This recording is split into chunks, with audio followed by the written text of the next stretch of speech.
Nocturne Alchemy Studios uvádí.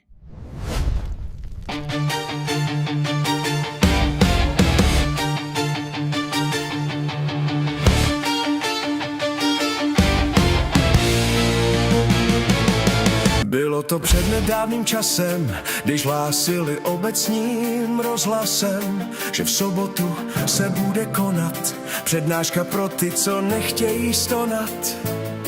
Tak pro ty, co se jich to týká, pozvali světového odborníka, co zatočí s každým bolem přírodním lékem. Alkoholem je to odborník na slovo vzatý, každý jeho výrok je svatý. Nenajdete chytřejšího více, znají ho i v dálné Americe.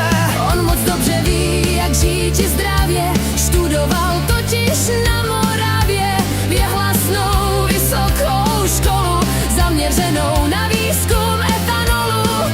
Uveden místním personálem, stanul před nabitým sálem. Všichni ti přítomní hosti přišli na zácené vědomosti.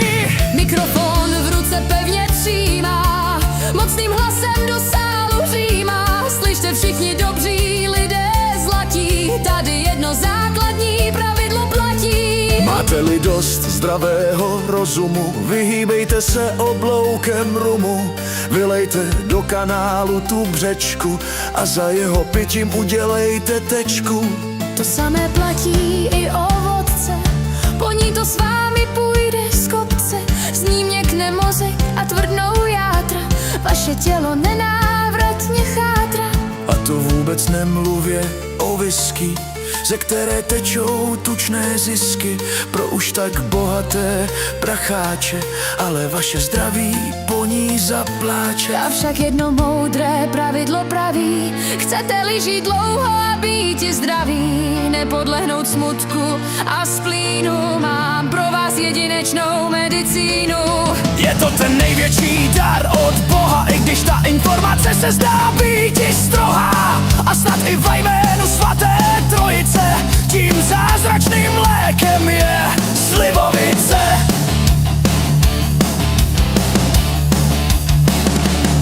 Mám na to 3 vysoké školy, abych věděl, že všechny vaše boly dozajista brzy zcela padnou, když podstoupíte léčbu snadnou. Hej, jsou v tom žádné čáry, tak zapomeňte na Lex Vary. Všechny neduhy rychle mizí, budete-li užívat tu medicínu rizí. Jednou denně malý čbánek zajistí vám klidný spánek, na duši vás jemně hladí, po ránu budete zas jak mladí. Po snídani 1 lžíce vybarví vaše bledé líce, ústům dodá svěží dech a zmizí bolest na zádech. Pravidelné užívání slivovice zaručí, že i vaše stolice bude voňavá, tak akorát tuhá, nevyrovná se jí žádná druhá. Také vaše zanesené plíce vyčistí vám léčivá slivovice a i věkem sešle zvídlé kosti, nabydou své původní pevnosti. Pokud trpíte vysokým tlakem, spravíte to pořádným panákem. Co proteče vám dovnitř hora, není třeba hledat doktora. Jestli máte žaludek jak na vodě, zase budete rychle v pohodě. Slivovice bleskem zakročí, utrpení se v pohodu otočí.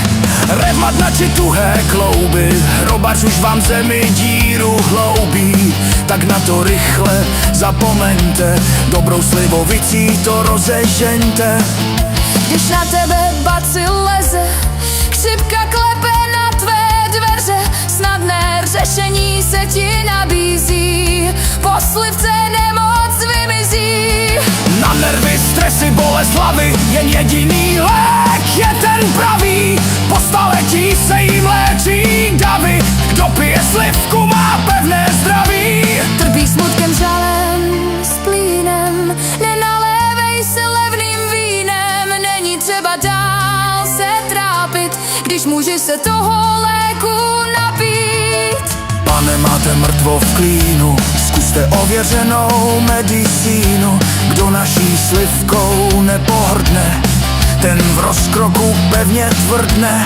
Tak pravý mistr v plném sále a lidé mu přikyvují uznále. V očích plane jiskra naděje, po tvářích stékají slzí krůpěje. A když pak skončil moudrý výklad, každý vzal si za svůj jeho příklad. Pak zvuk mohutného potlesku zněl vesnicí až do rozbřesku. Ještě se uvidíme.